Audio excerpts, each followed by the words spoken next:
Friends எல்லோரும் எப்படி இருக்கீங்க? நம்ம சூப்பரான சன்னா மசாலா தான் பார்க்க போகிறோம்.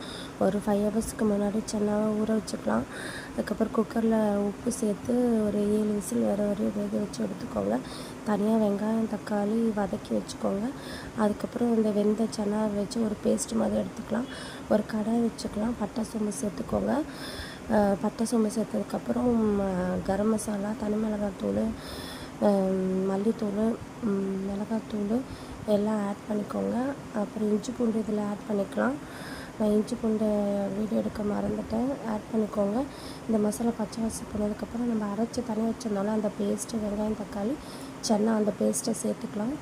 அதுக்கப்புறம் நம்ம அந்த வேக வச்ச சன்னாவையும் இதில் சேர்த்துக்கோங்க.